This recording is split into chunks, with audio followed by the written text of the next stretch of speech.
ایک دفعہ اور بلند آواز سے مل کے صلوات بھیجیے محمد.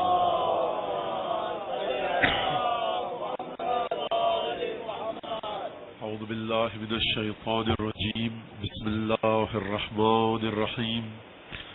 الحمد للہ الذی جعل الحمد مفتاحا لذکرہ وسببا للمزید من فضله ودلیلا على آلائه وعظمته والصلاة والسلام على عبده وأمين وحيه وخاتم رسله سيدنا ومولانا بالقاسم محمد وعلى أهل بيته الطيبين الطاهرين الذين أذهب الله عنهم الرجس وطهرهم تطهيرا واللعن الدائم على أعدائهم أجمعين. أما بعد فقد قال الله تبارك وتعالى في قرآنه المجيد وفرقانه الحميد وقوله الحق وهو أصدق القائلين. أعوذ بالله من الشيطان الرجيم.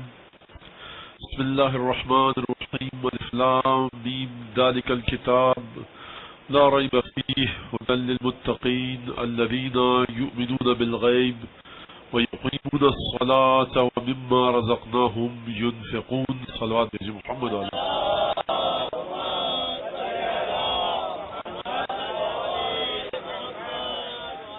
عزیزان گرامی، دین اور سائنس یا قرآن اور سائنس کے عنوان کی تحت گفتگو چل رہی تھی، اور یقیناً بعض نکات جو ذہن میں آتے ہیں اور آپ حضرات کے سوالات، اس کی وجہ سے گفتگو کبھی ایسا بھی ہوتا ہے کہ اپنے موضوع سے دور چلی جاتی ہے، لیکن یہ ایک قدرتی اور ایک نیچرل معمولی بات ہے، کیونکہ بات سے پھر بات نکلتی ہے تو پھر کہاں جا کر رکتی ہے یہ خدا جانتا ہے. عزیزان گرامی، دیکھیے، پروردگار عالم نے دین کو جو نازل کیا وہ اپنے علم کے مطابق نازل کیا. اب یہ بات بہت سادہ سی ہے کہ اپنے علم کے مطابق نازل کیا، لیکن اس کا علم کیا ہے؟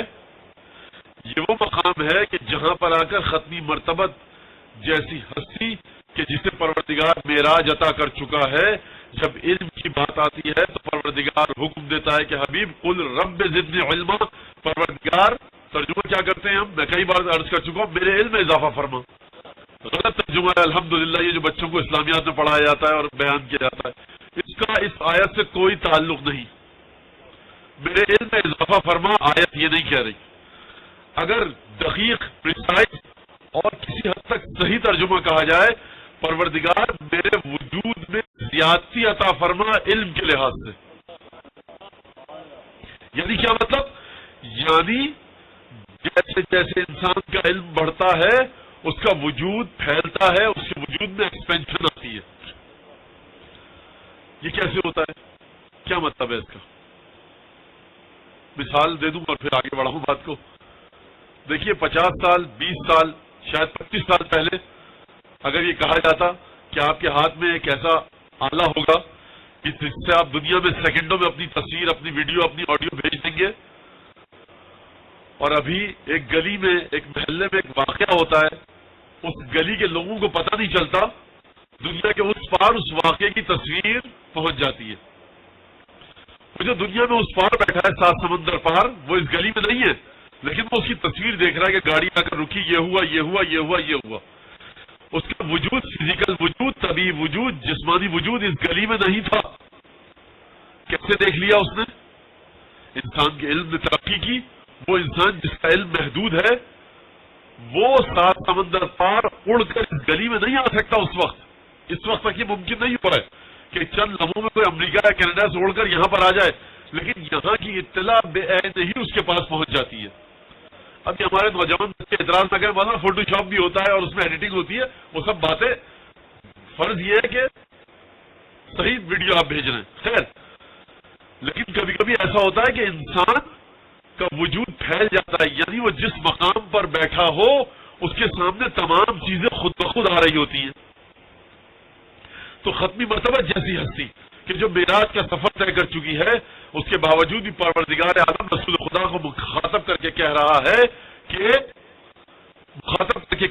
حبیب رب زدنی علما، مسلسل کہتے رہو کہ حبیب پروردگار خدایا میرے علم میں اضافہ فرما. اب جب پروردگار نے اپنے علم کے مطابق دین کو نازل کیا، جو حقیقت پروردگار کے علم کے مطابق ہیں وہ اس کے مطابق آپ کو حکم دے گا، چاہے آپ کی سمجھ میں آئے یا نہ آئے. انما الخمر والمیسر والازلام نجس، جوا، شراب، اور عرب میں ایک اور طریقے سے جوا کھیلا جاتا تھا، یہ نجس ہے، گناہ ہے، حرام ہے. شراب حرام ہے. لعن رسول اللہ فی الخمر 10 اشخاص، رسول خدا نے شراب کے سلسلے میں 10 آدمیوں پہ لعنت کی ہے. دیکھیے کبھی میں دودھ میں پانی ملا کر بیچتا ہوں، بیچارہ لینے والا مظلوم وہ دودھ لے رہا ہے، گناہ مجھ پر آئے گا. جس نے پانی بیچا اس نیت کے ساتھ کہ آپ دودھ میں ملائیے، وہ گناہ میں مددگار. لیکن شراب ایک ایسی نجس اور غلیظ چیز ہے کہ تمام لوگوں کو خدا اس نجاست سے دور رکھے. کہ دیکھیے رسول خدا نے 10 لوگوں پر لعنت کی ہے، جو اس کو بیچے، جو اس کی خاطر انگور بیچے، جو اس کو اٹھا کر لے کر جائے، جو اس کو دے، جو اس کو پیے، جو اس کو پلائے، 10 لوگوں پر لعنت کی ہے. اچھا قرآن نے جہاں پر شراب کو حرام کیا کہا وَإِثْمُهُمَا أَكْبَرُ مِن نَفْعِهِمَا، شراب کا فائدہ بہت کم ہے ان کے گناہ سے. بہت توجہ، یعنی پروردگار نے جس ایمانداری کے ساتھ، لفظ صحیح نہیں ہے لیکن میں کیا کروں، اور نبی کریم نے جس ایمانداری اور دیانت کے ساتھ حقائق کو لوگوں کے سامنے رکھا ہے اس کی مثال نہیں ملتی. ہم جب اپنے چھوٹے بچوں کو سمجھاتے ہیں تو کبھی ذرا گھما پھرا کے بات کر لیتے ہیں. ہم اگر یہ سمجھتے ہیں کہ ہماری بچی یا بچہ وہاں جائے گا اور فلاں جگہ پر اخلاقی لحاظ سے کوئی برا کام ہو رہا ہوگا، ہمیں شرم آتی ہے، نہیں بتاتے. ہم کہتے ہیں رات کا وقت ہے، جانا صحیح نہیں ہے، رکشا ٹیکسی نہیں ملے گی. ہم چاہتے کیا ہیں؟ ہم یہ چاہتے ہیں کہ ہماری بچی یا بچہ وہاں نہ جائے، وہاں پر اخلاقیات کے خلاف ایک کام ہو رہا ہے، بچے یا بچی کا کردار بگڑ جائے گا. کوئی مہمان ہمارے گھر میں آنا چاہتا ہے، ہمیں جانتے ہیں کہ یہ مہمان ہمارے گھر میں آئے گا، اپنی بری عادتیں چھوڑ کر جائے گا. ہم کسی کے گھر نہیں جانا چاہتے، بری عادتیں ہمارے بچے وہاں سے حاصل کر لیں گے. لیکن ہم کہتے کیا ہیں؟ بچے چھوٹے ہیں، شعور نہیں ہے ان کا، تو ہم اس انداز سے بات کرتے ہیں کہ بچے اس مہمان کی یا اس میزبان کی عزت بھی برقرار رہے اور ہمارا ان سے میل ملاپ نہ ہو. ہم گھما پھرا کے بات کرتے ہیں، ایسا ہی ہے نا. لیکن پروردگار نے گھما پھرا کے بات نہیں کی ہے، جو بات تھی ویسے ہی کی ہے. اسمہما اکبر من نفعہما، ان کا گناہ ان کے فائدے سے زیادہ ہے. عزیزان گرامی، جب دو اپوزٹ چیزیں، دو متضاد چیزیں، دو ایک دوسرے سے ٹکرانے والی چیزیں لائی جاتی ہیں تو ایک سی چیزوں کے درمیان موازنہ کیا جاتا ہے، دو ایک سی چیزوں کے درمیان مقایسہ کیا جاتا ہے. جب ایک چیز سے منع کیا جاتا ہے اور دوسری چیز کا حکم دیا جاتا ہے تو وہ دونوں ایک دوسرے کے اپوزٹ ہوتی ہیں، مخالف ہوتی ہیں. ٹھنڈا پانی مت پیجیے، سادہ پانی پیجیے، بات سمجھ میں آنے والی ہے. لیکن اگر کہا جائے ٹھنڈا پانی مت پیجیے، تازہ ہوا میں سانس لیجیے، تو آپ کے مولانا کچھ بات سمجھ میں نہیں آئی ہے یا بات نہیں ہے؟ خدا کیا فرما رہا ہے؟ وَإِثْمُهُمَا أَكْبَرُ مِن نَفْعِهِمَا، شراب اور جوئے کا فائدہ ان کے گناہ سے بہت کم ہے، گناہ زیادہ ہے، فائدہ کم ہے. پروردگار اگر تجھے قرآن میں حرام کرنا تھا، نجس قرار دینا تھا شراب اور جوئے کو، تو تجھے یہ کہنا چاہیے تھا. سمجھانے کے لیے کہہ رہا ہوں، ورنہ میری کیا مجال کہ میں خدا سے کہہ سکوں. سمجھانے کے لیے کہہ رہا ہوں کہ دیکھیے پروردگار تجھے یہ کہنا چاہیے تھا کہ ان کا نقصان ان کے فائدے سے کہیں زیادہ ہے. لیکن نگاہ قدرت دیکھ رہی ہے کہ بشر اپنی جہالت کے ساتھ اناپ شناپ قسم کی بکواس کرے گا اور شراب کے فائدے گنوائے گا. وہ شراب کے فائدے خدا کہہ رہا ہے کہ ہمیں پتہ ہے جو تم بات کر رہے ہو، لیکن ان کے فائدے ایک طرف، لیکن جو گناہ ہے ان کا وہ ایک طرف. ایک دفعہ خود یہ میرے ساتھ واقعہ پیش آیا. ایک غیر مسلم لڑکا آیا اور اس نے بات گفتگو کی کہ صاحب شراب آپ کے کیوں حرام ہے، اور لمبی چوڑی گفتگو ہوئی. گفتگو بتانا مقصد نہیں ہے، لیکن ایک وہاں پر جو بات آئی کہ ہم صرف دیکھتے ہیں شراب کے. اب یقیناً دیکھیے نعوذ باللہ یہ گستاخی نہ ہو جائے مولانا، یہاں پہ کیا ہم لوگ اس گناہ میں ملوث نہیں، استغفر اللہ. میں صرف علم الہی کی بات کرنا چاہ رہا ہوں. ضروری نہیں ممبر سے جس چیز کے بارے میں گفتگو کی جائے اس میں نعوذ باللہ یہ سمجھا جائے کہ مجمع میں کوئی ایسا شخص بیٹھا ہے. حاشا وکلا، میں استغفار کرتا ہوں کہ کسی مومن یا مسلمان کے بارے میں کسی گناہ کا تصور ہے. میں صرف علم الہی کی بات کر رہا ہوں کہ پروردگار نے کس انداز سے اپنے علم کے ذریعے ایک چھوٹی سی مثال آپ کے سامنے علم الہی کی گفتگو کو آگے بڑھاؤں گا. تو دیکھیے شراب پینے کے بعد ضروری نہیں ہے کہ نقصان جو ہو وہ پینے والے کو ہو، اس کے گردے خراب ہو جائیں، پھیپھڑے خراب ہو جائیں، جگر خراب ہو جائے. شراب پینے کے بعد آپ جا کر دیکھیے امریکہ، شمالی امریکہ، یورپ اور ان ممالک میں جہاں شراب پی جاتی ہے وہاں پر شراب پی کر کتنے حادثات ایسے ہوتے ہیں. میں گناہ کی بات نہیں کر رہا، میں حادثوں کی بات کر رہا ہوں کہ جنہیں ہر صاحب عقل شخص ان کی مذمت کرے گا. شراب کے نشے میں آئے، اپنی بیوی بچوں کو قتل کر دیا. شراب کے نشے میں گاڑی چلائی، دسیوں لوگوں کو یتیم کر دیا. شراب کے نتیجے میں آئے، کتنے لوگوں کو معذور کر دیا. تو پروردگار عالم دیکھ رہا ہے کہ دیکھو تم جو شراب کے فائدوں کو دیکھ رہے ہو نا، یہ فائدے میں مانتا ہوں کہ ہیں، لیکن ان کے نتیجے میں رونما ہونے والے گناہ اتنے زیادہ ہیں کہ علم قدرت یہ کہہ رہا ہے کہ یہ حرام ہونی چاہیے. اب آپ لاکھ گنواتے رہیے، مولانا کھانا ہضم کر دیتی ہے، وہ یہ کر دیتی ہے، وہ کر دیتی ہے. تو میرے بھائی اب یہ بات آئی تو آیت اللہ العظمیٰ بروجردی کا ایک واقعہ بھی سن لیجیے. عیسیٰ صاحب کے لیے سلوات دیجیے آقا بروجردی.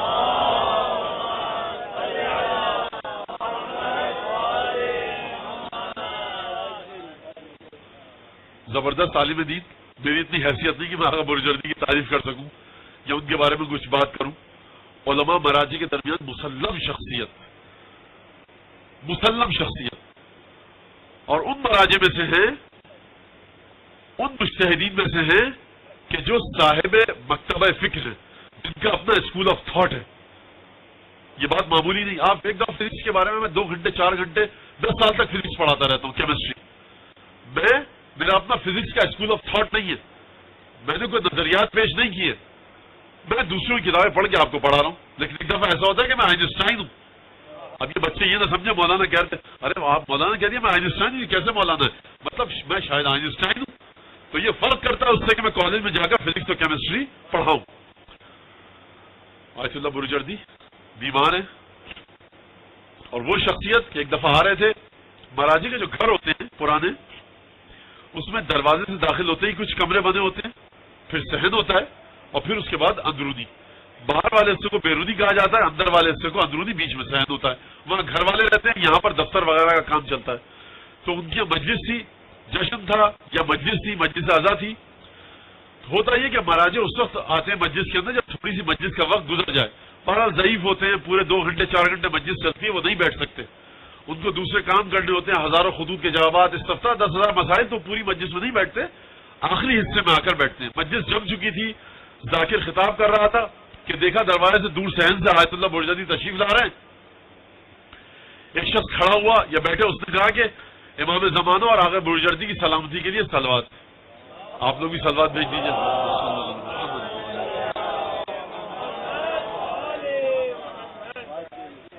آیت اللہ بروجردی نے اپنا عصا اٹھایا، اپنا عصا، اور زور سے دروازے پر مارا. کہا یہ کون جاہل اور احمق شخص ہے جس نے میرے نام کو امام کے نام کے ساتھ متصل کیا؟ خبردار آئندہ یہ میرے دفتر میں قدم نہ رکھنے پائے. تو ضروری نہیں فسق و فجور یہ ہو کہ آپ نماز نہ پڑھیں، روزہ نہ رکھیں، خبز نہ دیں.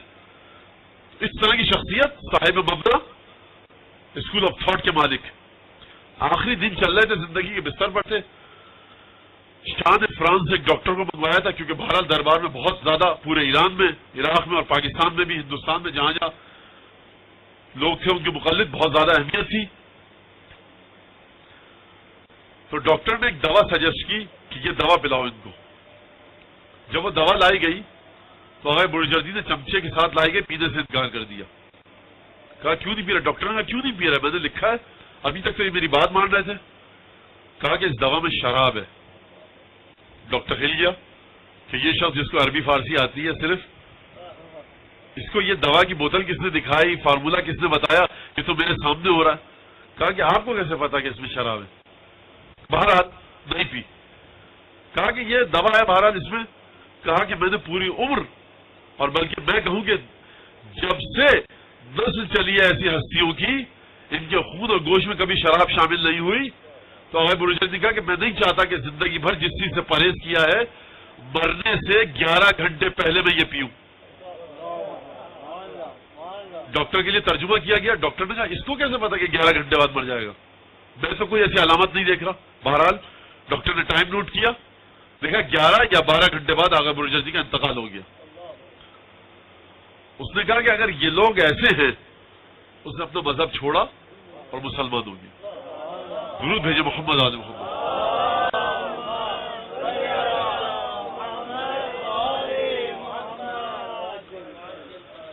تو بات یہ ہو رہی تھی کہ پروردگار اپنے علم کے مطابق وہ یہ دیکھ رہا ہے کہ آپ دعویٰ کریں گے, آپ انسان یا عام انسان دعویٰ کریں گے.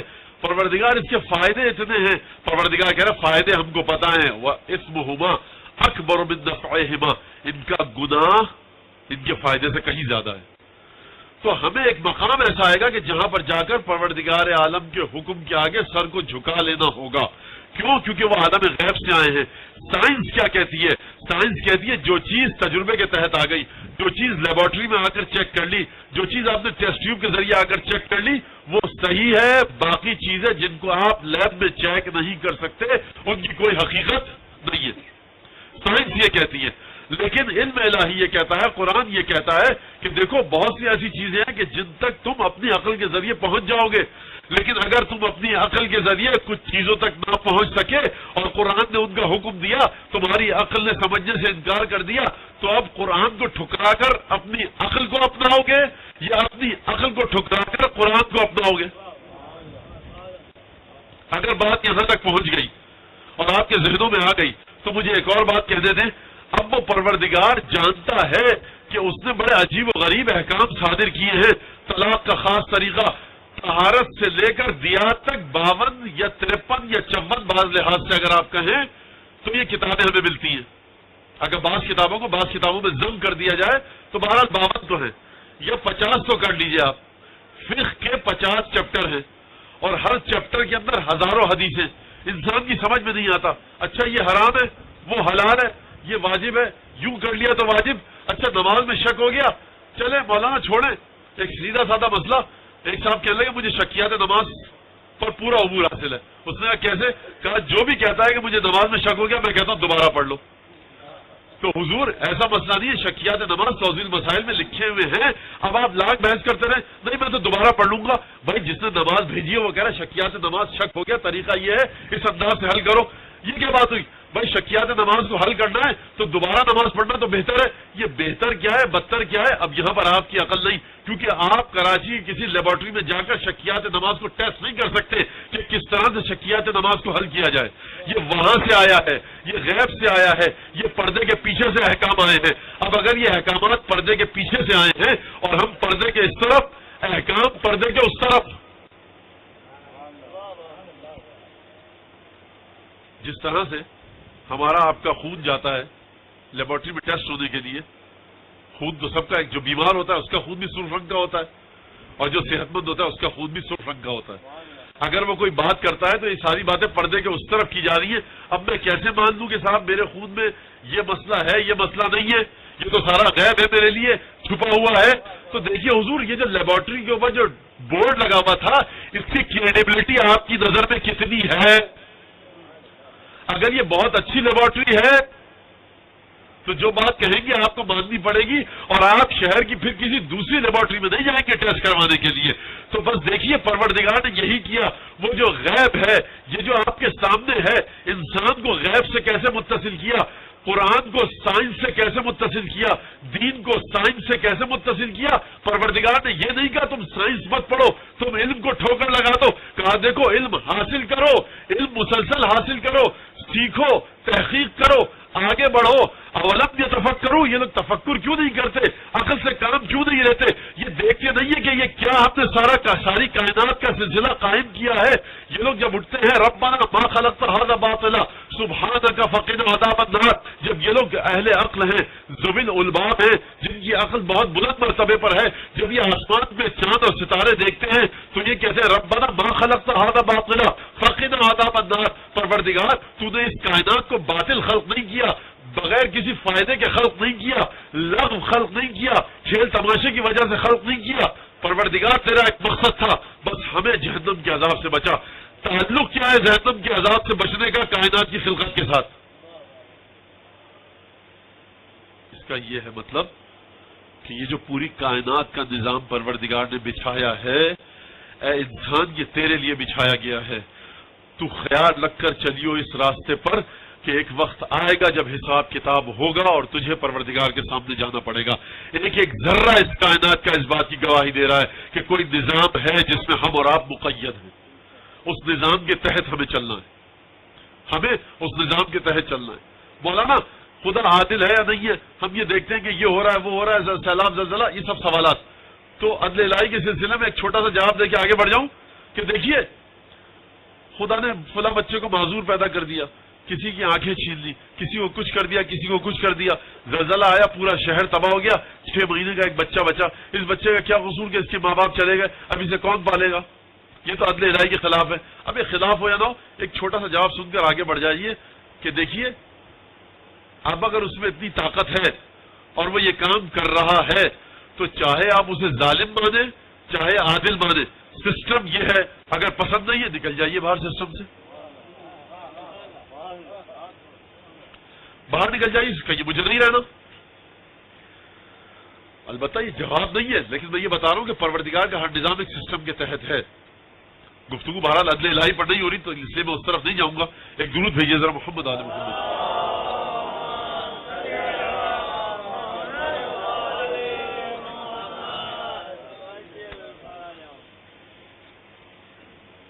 تو یہ جو غیب کے اس طرف چیز ہے اور ہم جو غیب کے اس طرف ہیں، بات چیزیں ہماری عقل میں نہیں آ رہی، ہم کیسے اس تک آئیں، اطمینان کے ساتھ کیسے عمل کریں؟ طواف 7 طواف کر رہے ہیں آپ، اچھا بھول گئے دوبارہ سے کر لیں گے، ایسا مسئلہ نہیں ہے۔ اچھا یہ ہو گیا، کوئی وہاں پہ بنا میں قربانی مت کیجیے، یہاں پہ آگے کر لیجیے، فرق کیا ہے؟ بکری کی گردن تو کاٹنی ہے، سب تعبد ہے، سب احکامات شرعیہ ہیں، جس طرح سے بتائے گئے اس طرح سے انجام دیجیے۔ اچھا اب یہ انسان اپنی اس ناقص عقل کے ساتھ غیب تک پر کیسے اطمینان رکھے، غیب تک کیسے پہنچے؟ پروردگار کہے گا دیکھو یہی وہ مرحلہ ہے کہ جہاں ہم نے تمہاری مشکل کو آسان کیا۔ سائنس لاکھ کہے کہ اس طرف جاؤ، لیکن اگر ہمارا کوئی حکم کہے کہ اس طرف نہ جاؤ اس طرف آؤ تو اس طرف آؤ۔ پروردگار کیسے آئیں؟ اطمینان نہیں پیدا ہو رہا۔ پروردگار کہے گا دیکھو اسی لیے تو ہم نے 14 معصومین کو خلق کیا۔ کربلا کے میدان میں اکیلے کھڑے ہوئے حسین ابن علی کو دیکھ لو، اطمینان آ جائے گا کہ کوئی ہے ذات جس کے لیے۔ اور کسی نے کیا خوبصورت بات کی، کوئی یورپی مصنف تھا، اس نے کہا میں مسلمان ہوں حسین ابن علی کی وجہ سے۔ کہا کیوں؟ کہا کوئی جھوٹ کی خاطر انگلی کٹوانے میں تیار نہیں ہے، اور یہ حسین نے اتنا بڑا کام کر دیا۔ تو یہ جو کہا جاتا ہے نا ان الحسین مصباح الخدا یا مصباح ہدن و سفینۃ نجات، تو یہ کوئی معمولی چیز نہیں ہے۔ وہ غیب کہ جس تک انسان نہیں پہنچ سکتا، وہ غیب کہ جس پر انسان ایمان نہیں لا سکتا، وہ غیب کہ جس کو دیکھ کر انسان اطمینان کے ساتھ اسے نہیں مان سکتا، دل میں شک اٹھتا رہے گا۔ حسین ابن علی کی زندگی کا مطالعہ کرے، سمجھ میں آ جائے گا ہے کوئی خدا، ہے کوئی چیز۔ تو عزیزان گرامی دیکھیے یہ تمام احکامات غیب سے آئے ہیں، لیبارٹری میں ٹیسٹ نہیں کیا جا سکتا، لیب ٹیسٹ ان کا نہیں ہو سکتا۔ اس لیے آپ جس طرح سے دنیا کے دوسرے علوم کو دیکھتے ہیں، اسلامی احکام، اسلامی کردار، اسلامی اخلاق کو ضروری نہیں ہے کہ آپ اسی طرح سے چیک کر پائیں۔ کبھی کبھی بڑے عجیب انداز سے جو احادیث آئی ہیں ہمیں مختلف چیزوں کا حل بتانے کے لیے، وہ بڑے عجیب انداز سے آ کر ہم کو چیزیں بتلاتی ہیں اور ان کا حل پیش کرتی ہیں، ہماری سمجھ میں نہیں آتا۔ تو بہرحال یہ بات یہاں تک ہو گئی کہ یہ احکام، یہ دین غیب سے آیا ہے۔ رسول خدا کو کیا حکم دیا گیا؟ حبیب رب زدنی علما، اپنے علم کو بڑھاؤ، تمہارا علم بڑھے گا تمہارا وجود بڑھے گا۔ اب اگر یہاں تک بات ہو گئی، مجھے نہیں پتا اس بات کو ایک درود بھیجیے، اچھا میں جب تک سوچوں کہوں یا نہیں کہوں۔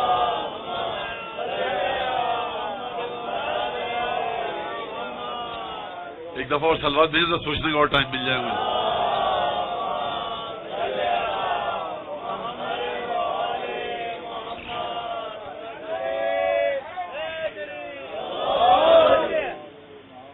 سوچنے کا ٹائم یہ نہیں کہ میں بھول گیا تھا، مطلب یہ کہ کہوں یہ بات نہ کہوں۔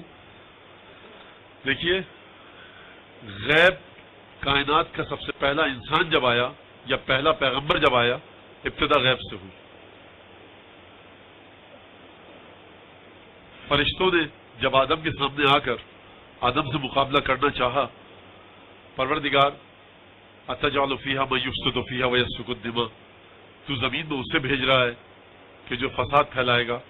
یہ آیت سب کو ترجمہ پتہ ہے میرے خیال سے، جہاں تک میں لے جانا چاہ رہا ہوں وہاں تک لے آؤں تو انشاءاللہ بحول قوہ الہی فساد پھیلائے گا زمین میں. پروردگار نے کیا کہا؟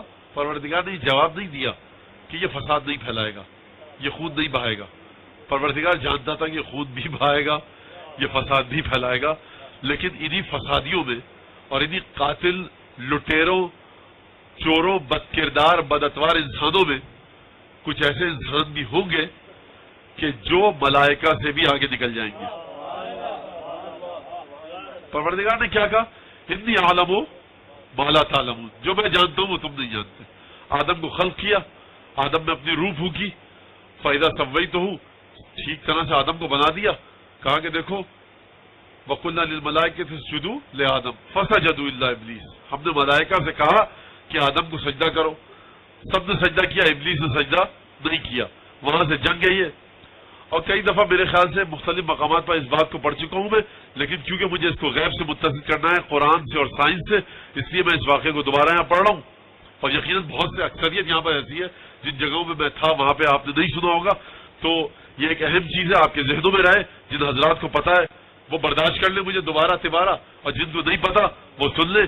بہرحال قرآن کی آیتیں ہیں، اگر کوئی فائدہ نہ ہو آیتیں سننے کا ثواب تو مل جائے گا. ایک درود بھیجے محمد آل محمد.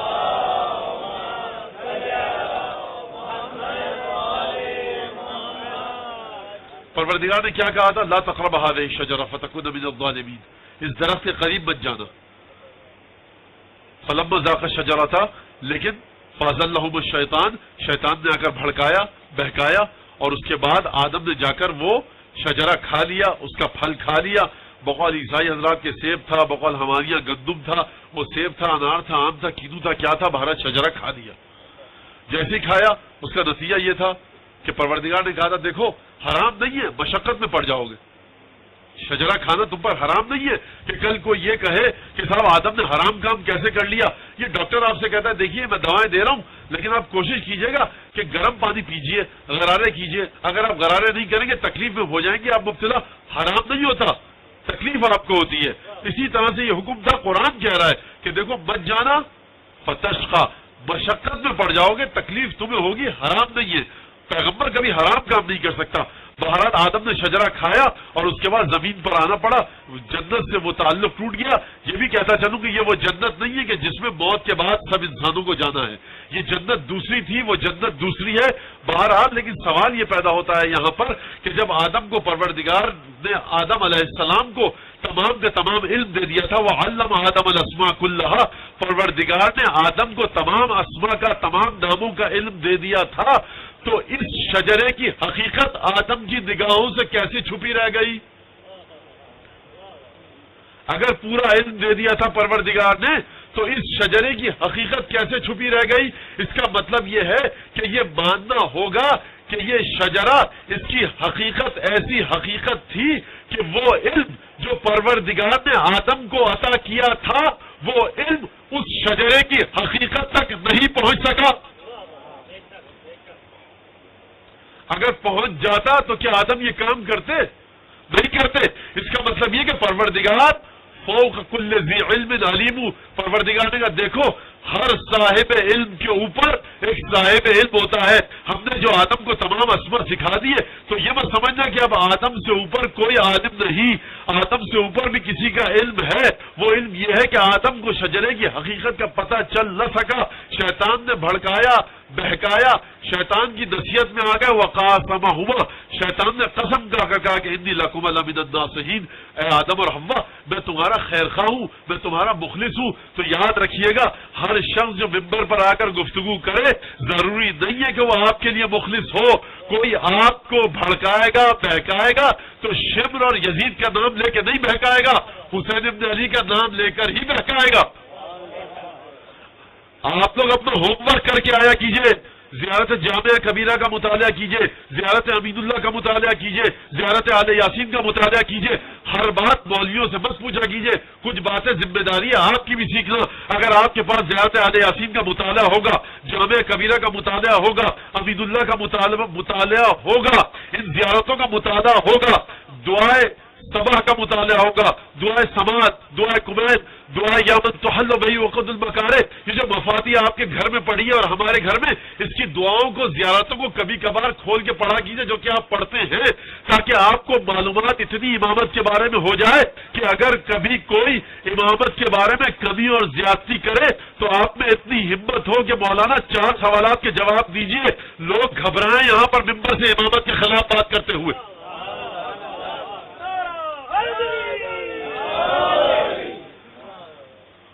انحرافات میں سے ہے یہ بات، لا علمی کی دلیل ہے، نادانی کی دلیل ہے، غلط ہے، سراسر غلط ہے. اور اگر کوئی جان بوجھ کے کہتا ہے تو جھوٹ کہتا ہے. اس کا مطالعہ احادیث کے بارے میں کم ہے، قرآن کی آیات کا مطالعہ نہیں کیا، روایات کا مطالعہ نہیں کیا، کتاب التوحید کافی کا مطالعہ نہیں کیا، کتاب الحجت اصول کافی کا مطالعہ نہیں کیا، کتاب المذاہب کا مطالعہ نہیں کیا. جو یہ کہے کہ محبت اہل بیت محبت خدا سے غافل نہ کر دے، خیال رکھنا یہ جملہ منحرف ہے، گمراہ کن ہے. کہنے والا اگر جان بوجھ کے کہہ رہا ہے تو گمراہ ہے، جا کر مطالعہ کرے. میں کسی کی بات کیسے مانوں؟ کیوں مانوں؟ اسی لیے میں کہہ رہا ہوں میری بات پر آپ مت مانیں. میرے سر پہ بھی امامہ ہے، میرے سر پہ بھی ٹوپی ہے، شیروانی ہے. شاید کہنے والا شیروانی پہنتا ہو، ٹوپی پہنتا ہو، امامہ پہنتا ہو، جمعے کی نماز پڑھا ہے، ہفتے کی نماز پڑھا، مجھے اس سے غرض نہیں ہے. جہاں یہ جملہ آئے کہ محبت اہل بیت کہیں غافل نہ کر دے آپ کو محبت خدا سے، محبت اہل بیت کہیں غافل نہ کر دے واجبات اور محرمات سے، یا تو یہ شخص محبت اہل بیت نہیں سمجھا یا حرام اور حلال نہیں سمجھا. دلیل ایسی دوں جس کی آپ خود گواہی دیں گے. جب کوئی شخص جو گناہ میں ملوث ہے، گناہ میں ملوث ہے، مثلا اس کی ہابی ہے کہ وہ نئے نئے گانوں کے کیسٹ اور سی ڈی خرید کے سنتا ہے. جب امام حسین پر گریا کر رہا ہو نا، اور گریا کر کے نکلے آنسو پوچھ رہا ہو، آپ اس سے کہیں کہ ایک نیا گانوں کا موسیقی کیسٹ آیا ہے، وہ کہے گا ابھی بات نہیں کرو. کیا مطلب ہے اس کا؟ کیا مطلب ہے اس کا؟ یعنی وہ حسین ابن علی وہ ہستی ہے جو ہم جیسے ٹٹ پونجی مولوی تبلیغ کر کر کے تھک جائیں، مر جائیں، کسی کو گناہ سے نہیں ہٹا سکتے. 4 آنسو حسین پر نکلنے والے گناہ سے روک دیتے ہیں. زیارت جامعہ کبیرہ کا جملہ ہے من اراد اللہ بدا بکم ومن وحدہ قبل عنکم ومن قصدہ توجہ بکم موادی لا سمعکم ولا ابلغ من المدح فتحکم ومن الوصف قدرکم وانتم نور الاخیار وهداة الابرار وحجج الجبار بكم فتح الله وبكم يختم وبكم ينزل الغيث وبكم يمسك السماء ان تقع على الارض الا باذنه. کہاں پر ہے وہ لوگ جو محبت اہل بیت کو خدا سے جدا کر رہے ہیں؟ جہاں محبت اہل بیت ہے وہاں خدا ہے، جہاں خدا ہے وہاں محبت اہل بیت ہے. اگر ان دونوں میں جدائی ہو گئی تو یا توحید ناقص ہے یا محبت اہل بیت ناقص ہے.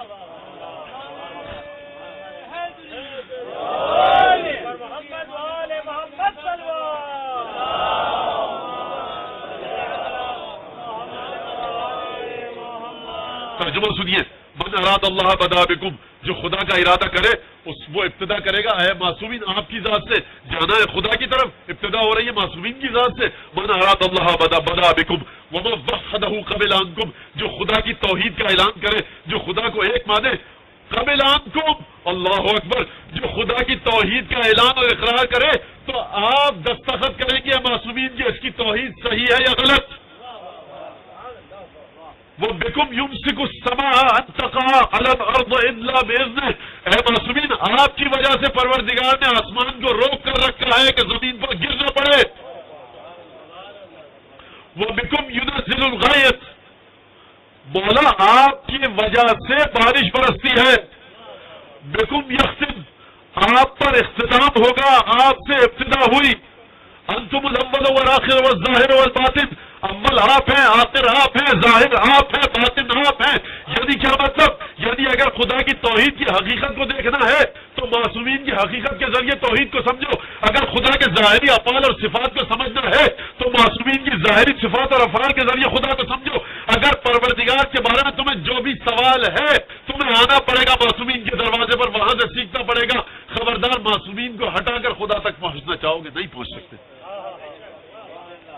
من اراد اللہ بدا بکم ومن وحدہ قبل عنکم.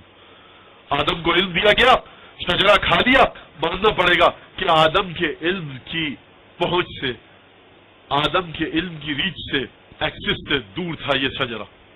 تبھی تو سیدھی سی بات ہے, 2 والی بات ہے مغل بچوں کی. پروردگار نے پورا علم دے دیا تھا, آدم کو نہیں دیا تھا.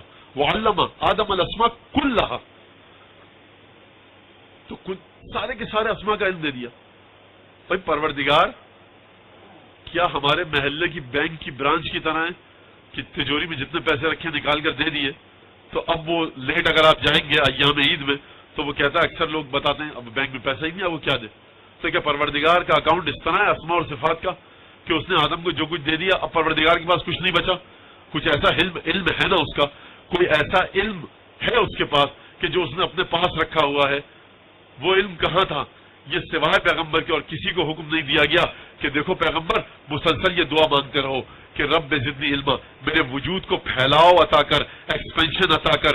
علم کے لحاظ سے کیوں پھیلاؤ عطا کرے, کیوں ایکسپینشن عطا کرے؟ کیونکہ پروردگار کی خصوصیت یہ ہے کہ کل یوم ہوا فی شان. پروردگار ہر لمحہ ہر لہجہ اپنے بندوں کے ساتھ جو تعلق رکھتا ہے اس تعلق کا طور طریقہ بدلتا رہتا ہے. کبھی پروردگار موسیٰ کو دریائے نیل سے عبور کروا دیتا ہے تو کبھی قوم صالح اور سمود پر پتھروں کی بارش برساتا ہے, کبھی پتھروں کی بارش برساتا ہے, کبھی موسیٰ کی ماں کے دل میں یہ خیال ڈالتا ہے فَأَلْقِهِ فِي الْيَمِّ فَلْيُلْقِهِ الْيَمُّ بِالسَّاحِلِ, اے موسیٰ کی ماں جب موسیٰ پیدا ہو تو گہوارے میں ڈال کر سمندر میں موسیٰ کو ڈال دینا. فَلْيُلْقِهِ الْيَمُّ بِالسَّاحِلِ, یہاں تک کہ موج آئے گی اور موسیٰ کے گہوارے کو ساحل پر پھینک دے گی.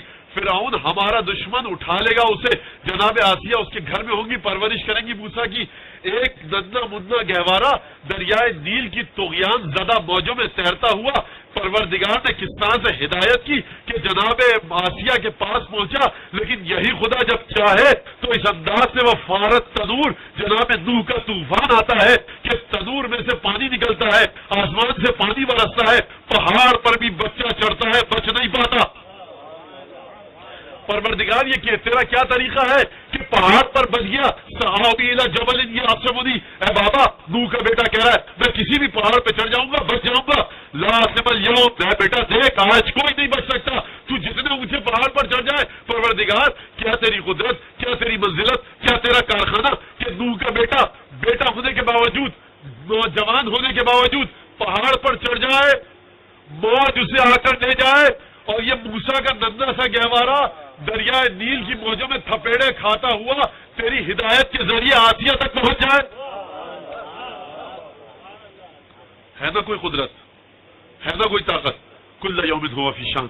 پروردگار عالم مختلف انداز کے طور طریقے بتلاتا ہے. تو اب اس وقت پروردگار کس شان میں ہے, وہ کیا ارادہ کر رہا ہے؟ حبیب علم کی دعا مانگو. حبیب ہم خدا ہیں, ہم اللہ ہیں, ہم اپنے طور طریقوں کو بدلتے رہتے ہیں, ہم اپنے انداز کو بدلتے رہتے ہیں. کس انداز کو بدلتے رہتے ہیں یاد رکھیں. اگر کوئی میرا بچہ کوئی چھوٹا سننے والا کہے لا تبدیل لکلمات اللہ, اللہ کے کلمات میں کوئی تبدیلی نہیں, تو مولانا نے یہ کیسے کہہ دیا لا تجد لسنت اللہ تبدیلا, اللہ کے طور طریقوں میں کوئی تم تبدیلی نہیں پاؤ گے. تو مولانا تو کہہ رہے ہیں کہ تبدیل ہوتا رہتا ہے, اس کا معنی کچھ اور ہے, اس کا معنی کچھ اور ہے. یعنی پروردگار اپنے بندوں کے ساتھ جو طریقہ اختیار کرتا ہے وہ بندوں کے کردار کو دیکھ کر اختیار کرتا ہے. بندے کے ہاتھ میں ہے بہت سی چیزیں کہ کب خدا بندے کو رزق کی کثرت عطا کرے, کب خدا بندے سے رزق کو چھین لے. لیکن اس چھیننے اور عطا کرنے میں کوئی تبدیلی نہیں. کس سے چھیننا ہے اور کب چھیننا ہے اس میں تبدیلی آتی رہتی ہے. ہم جس سے چھینیں گے قانون اٹل ہے, کس سے چھینیں گے اور کس کو دیں گے قانون اٹل ہے, کس کو دیں گے اس میں کوئی تبدیلی نہیں. لیکن تم سے چھینیں گے یا اس سے چھینیں گے, ہاں اس میں تبدیلی آتی رہتی ہے. اگر تم نے اپنے باپ کی ماں کی دعائیں لی تو یاد رکھنا تمہیں بہت سے کام تمہارے آسان ہو جائیں گے. یہ قانون اٹل ہے عالم غیب میں کہ جو اپنے ماں باپ کی خدمت کرے گا اسے ہم ثواب اور نعمتیں بہت دیں گے. اب اگر تم کرو گے تمہیں دیں گے, نہیں کرو گے تم سے چھین لیں گے. وہ کرے گا اسے عطا کریں گے, نہیں کرے گا چھین لیں گے. درود بھیجیں محمد علیہ محمد.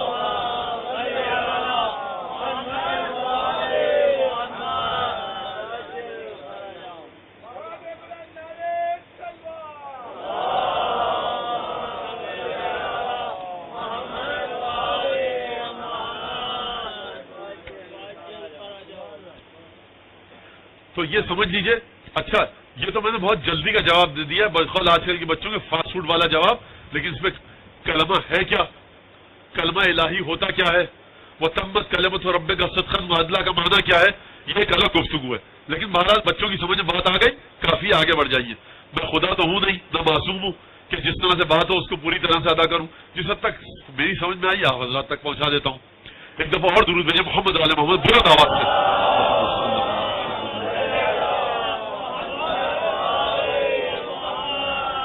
تو اس کا مطلب ہے کہ یہ چیز شجرے کی حقیقت آدم کے علم سے چھپی رہ گئی, تبھی تو یہ کام کیا. لیکن کس کو کہا, دیکھو حبیب ہمارا ارادہ, ہمارا انداز, ہمارے طور طریقے انسانوں کے ساتھ کس طرح سے رکھنا ہے بدلتے رہتے ہیں. اب ہمارا طریقہ کیا ہے, اس وقت ہم جو پروردگار ہیں, میں جو خدا ہوں, میں جو پروردگار ہوں, میں جو کائنات کا پالنے والا ہوں, اس وقت میرا ارادہ کس انسان کے ساتھ کیا کرنے جا رہا ہے. حبیب اگر تمہیں یہ سمجھنا ہے تو تمہارا علم مسلسل بڑھتے رہنا چاہیے. ہم جیسے جیسے ہمارے ارادوں میں تبدیلی آئے گی, یہ ہو ہی نہیں سکتا کہ پروردگار کے ارادوں میں تبدیلی آئے اور محمد مصطفیٰ کو پتہ نہ چلے. اس کا مطلب یہ کہ شجرہ اس مقام پر تھا کہ جہاں محمد آل محمد پہنچ سکتے تھے, آدم کے علم کی پہنچ وہاں تک نہیں تھی. یہ کون پہنچے گا, یہ آخری رسول پہنچے گا. اور کون پہنچے گا, آخری رسول کے ساتھ جو اس کے گھر والے ہیں, جنہیں اس نے ردا میں لپیٹ کر آسمان کی جانب رخ کر کے کہا تھا پروردگار گواہ رہیو, اللہم ان ہؤلاء اہل بیتی, پروردگار یہ ہے میرے گھر والے. تو بھائی رسول خدا نے کیوں فرمایا اس انداز سے کہ یہ ہے میرے گھر والے, کیونکہ رسول خدا جانتے تھے کہ کل بشریت کے سامنے یہ سوال پیش آئے گا کہ کون ہے رسول کے گھر والے. تو چادر میں لپیٹ کر بتلا دیا کہ اگر کوئی گلی کوچے میں اور شخص کھڑا ہو تو تاریخ لکھ دے کہ چادر میں لپیٹ کر بتلا دیا تھا کہ یہ ہے میرے گھر والے. کبھی شک نہ کرنا, کبھی اختلاف نہ کرنا. ایک درود بھیجو محمد والے محمد پر.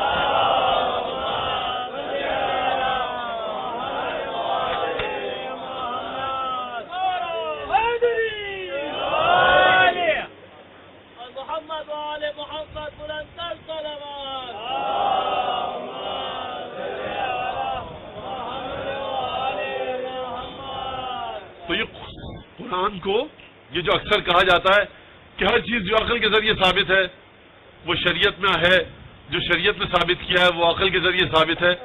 کون سی عقل, کہاں کی عقل, کس کی عقل؟ مغرب کی نماز 3 رکعت ہے, کس عقل کے ذریعے ثابت ہوتی ہے؟ یہ شریعت نے کہا ہے نا 4 رگیں جب تک نہ کٹے جانور کے گلے کی اس وقت تک وہ حلال نہیں ہے, اگر جان بوجھ کے کیا ہے تو یہ کس عقل کے ذریعے ہے؟ شریعت کا حکم ہے.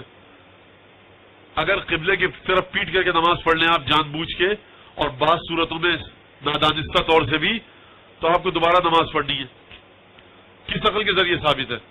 پروردگار تو نے خود قرآن میں کہا فَأَيْنَمَا تُوَلُّوا فَثَمَّ وَجْهُ اللَّهِ, جدھر بھی منہ پھیر لو وہاں تو اللہ ہے.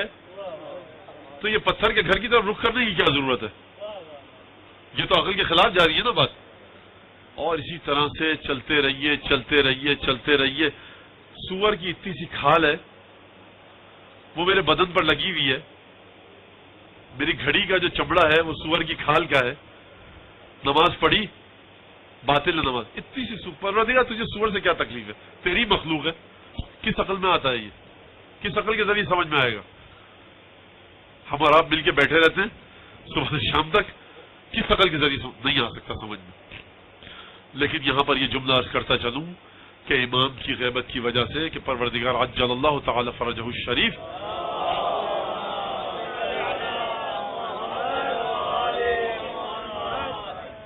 یقیناً ہمیں بہت سی مشکلات ہیں.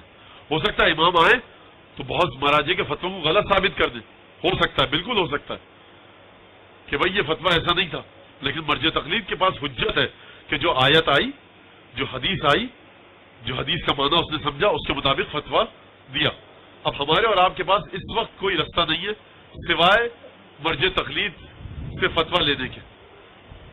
لیکن اگر کوئی کہتا ہے کہ نہیں میں کسی مرجع تقلید کو نہیں مانتا, تو ہاں پھر وہ اپنے طریقے سے چل سکتا ہے.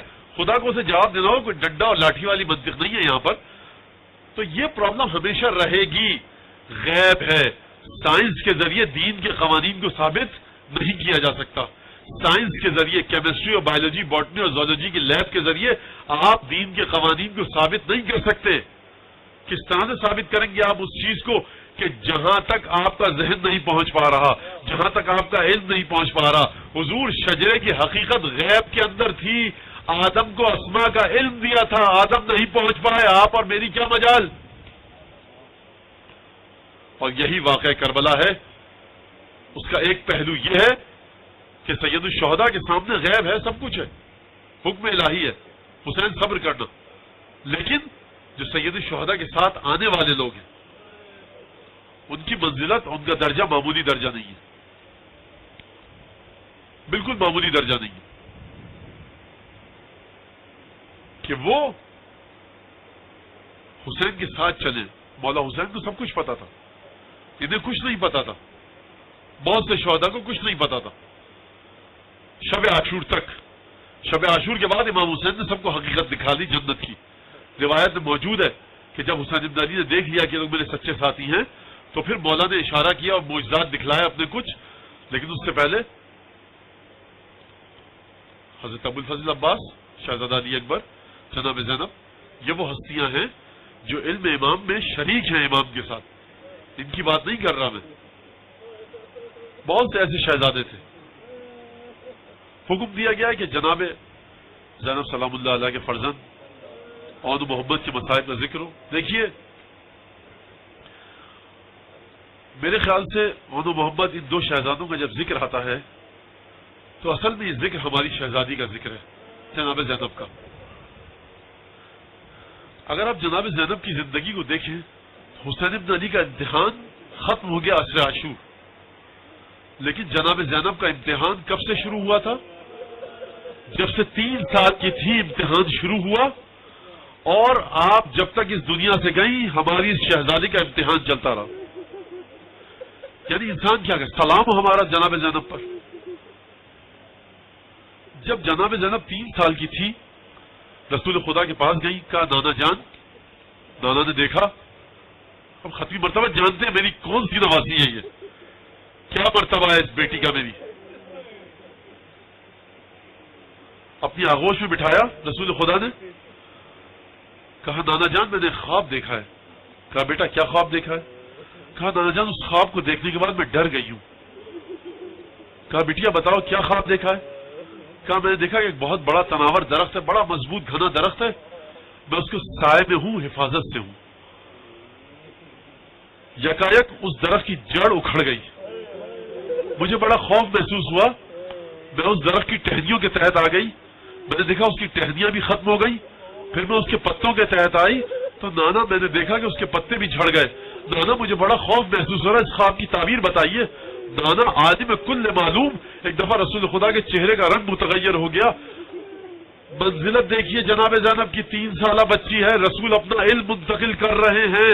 کہا بیٹا زینب یہ جو جڑ اکھڑتی ہوئی دیکھی ہے نا تو نے، یہ تیرا نانا رسول خدا ہے. یہ میں بہت جلد تم سے جدا ہو جاؤں گا، اس کے بعد تم ٹہنیوں کی پناہ میں آؤ گی. یہ ٹہنیاں، ایک ٹہنی تیری ماں فاطمہ ہے اور دوسری ٹہنی تیرا باپ علی مرتضیٰ ہے. بہت جلد یہ دونوں بھی تجھے چھوڑ کے چلے جائیں گے. پھر تو اپنے بھائی حسن اور حسین کی پناہ میں آئے گی، اور اس کے بعد بہت جلد یہ دونوں بھائی تجھے چھوڑ کر چلے جائیں گے اور تو اکیلی رہ جائے گی. میں کہوں گا یا رسول اللہ 3 سالہ بچی کو اتنا بڑا واقعہ آپ نے سمجھا دیا، بس یہ واقعہ ہی کافی ہے جناب زینب کی عظمت کے لیے. میں اون محمد کے مصائب کیا پڑھوں. میں شہزادی کی خدمت میں عرض کروں گا بی بی ہمارا سلام ہو آپ پر. بی بی فاطمہ ہمارا سلام ہو آپ پر کہ ایسی اولاد آپ کی کہ جب 3 برس کی تھی ہماری شہزادی زینب تو رات کی تاریکی میں ماں کے تابوت کے پیچھے پیچھے چلی. جب جوانی کی عمر میں آئی تو باپ کا پھٹا ہوا سر دیکھا. 10 سال بعد بھائی حسن کو خون کی قے کرتے ہوئے دیکھا. اور جب کربلا میں پورا عاشور کا دن گزار دیا، کبھی عباس کا جنازہ دیکھا، کبھی اکبر کا جنازہ دیکھا، کبھی اون محمد کا جنازہ دیکھا، تو اب بھی نہیں صبر کیا. اور وہ مرحلہ بھی آیا کہ بھائی حسین کے سر کو نو کے نیزہ پر دیکھا. کیا زینب کا امتحان ختم ہو گیا؟ نہیں، زینب کا امتحان ختم نہیں ہوا.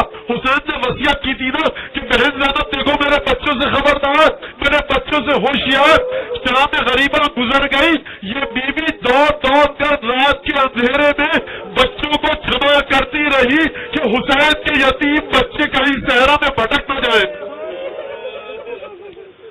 ایک دفعہ آن محمد آئے ماں سے رخصت کے لیے، جو تاریخوں میں ملتا ہے، اور اس کے بعد اپنے ماموں کے پاس گئے، ماموں سے ملنے کی اجازت مانگی۔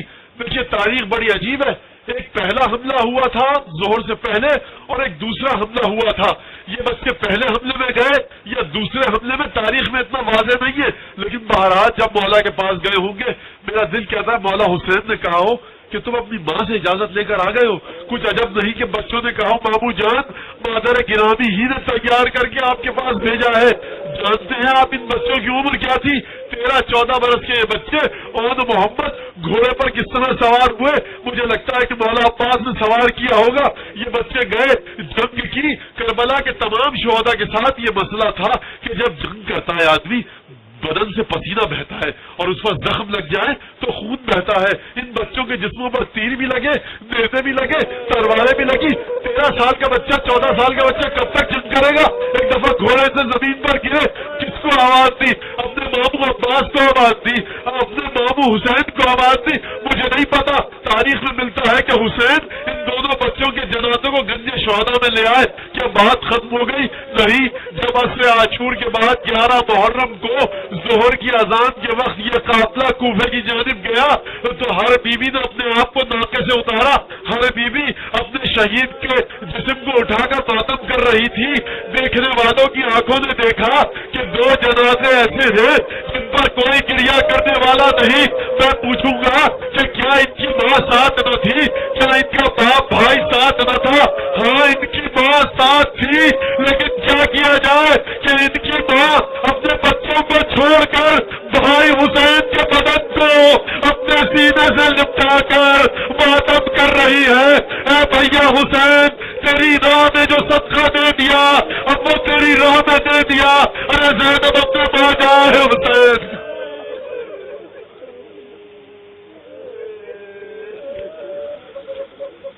لعنة الله على القوم الظالمين وسيعلم الذين ظلموا أي منقلب ينقلبون اللهم كن لوليك الحجة بن الحسن صلواتك عليه وعلى آبائه في هذه الساعة وفي كل ساعة وليا وحافظا وقائدا وناصرا ودليلا معينا حتى تسكنه أرضك طوعا وتمتعه فيها طويلا اللهم تقبل منا إنك أنت السميع العليم وتب علينا إنك أنت التواب الرحيم واكفنا ما همنا يا رب العالمين برحمتك يا أرحم الراحمين بجاه محمد وآله الطيبين. درود بجبلنا واسم محمد